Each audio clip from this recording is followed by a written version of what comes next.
Let's be honest, New Year resolutions don't really work. We've all tried them and we've all seen them fail by February. And if you're like me, the 10th day of January. I want to share with you today is a structure into how I plan my year that has been working for me in the last 2 years.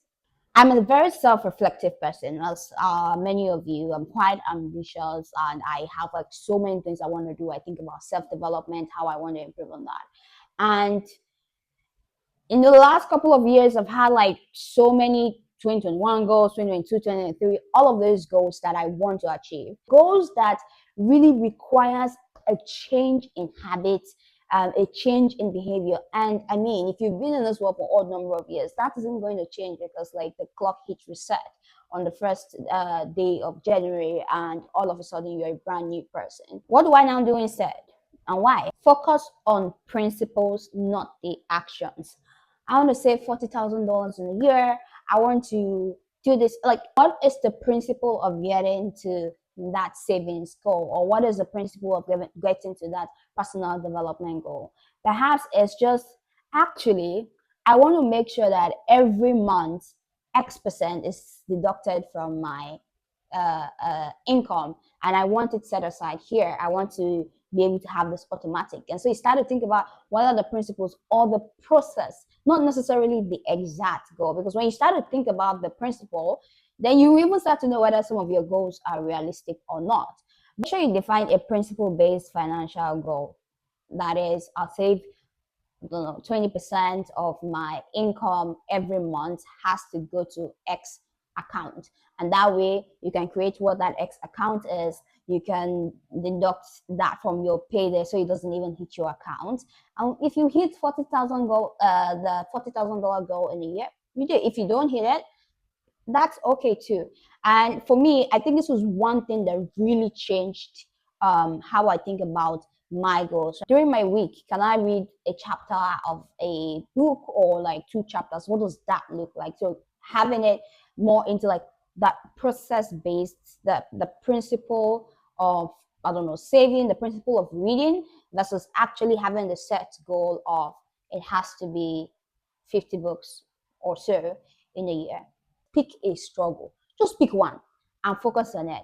Me, I used to have like a lot of goals. Like you have them listed like this.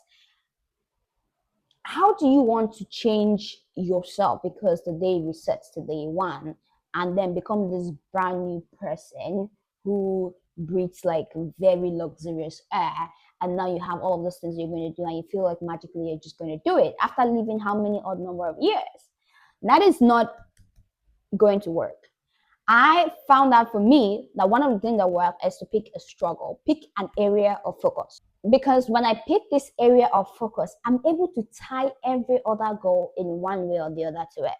I'll give you an example. Divide my, the areas of my life into different verticals. You can call it whatever you like. It could be finance, it could be social, it could be career, it could be personal development, it could be relationship, spiritual, whatever that is. And then I look at what are the things I want to achieve across these different areas. If we pick career, for example, I want to get a promotion. That is the goal. Okay, for this year, that is my main focus. Now, every other thing in the other verticals of my life tend to work around this particular goal. Okay, wanting to get a promotion means that I definitely need to remain consistent in the work that I'm doing, put it and make room even to do more. And that means that I can't be burnt out. That means I have to take care of my health. That means that, I have to eat well, I have to rest well. All of these different pieces start to come together. But the ultimate goal is I want to get promoted. And these are all the things I need to do. Like I need to make sure that I'm in the office. I need to make sure that when you start to put all of this, when you start to like just have that one area of focus, it's much easier to adjust to than doing, I want to get a promotion, I want to build a house, I want to do this, I want to do that. And now you're stretching across different areas. If you're like me, you start to think about how you're going to achieve this, get into analysis paralysis, and before you know, there's no goal, there's even no zeal to get those things done. And so I pick an area of focus and I go right into it. This one, very biblical. very biblical and holds true for every aspect of our life. And it is to write down the plan. Even the Bible says in Habakkuk 2, to write the vision, make it plain. How do you remember what you did not write down? Because the truth is, sometimes you would inevitably go into autopilot. Life is life, and a lot of things are hitting at you. You don't even remember that the goals that you had written. It's difficult to have the same energy that you have at the end of the year or at the start of the year when you're doing all of this reflection and thinking about your goal. But when you write it down, you're able to remind yourself of it. Find that energy that came into writing that plan together, and you start to even, in fact, you are able to identify opportunities that supports that goal when you write it down. Because when you have that plan that's written down, you start to see where the dots connect, right? So whether that is your Google Keep or your iOS notes, write all your goals down. It's going to help you. Even the ones that are secondary, like you can have them written down, but don't be overly rigid around the goal. You write them down, don't be rigid, be flexible, have an area of focus, and let others support it. And you start to find opportunities as they connect to this goal. Aim higher to achieve more.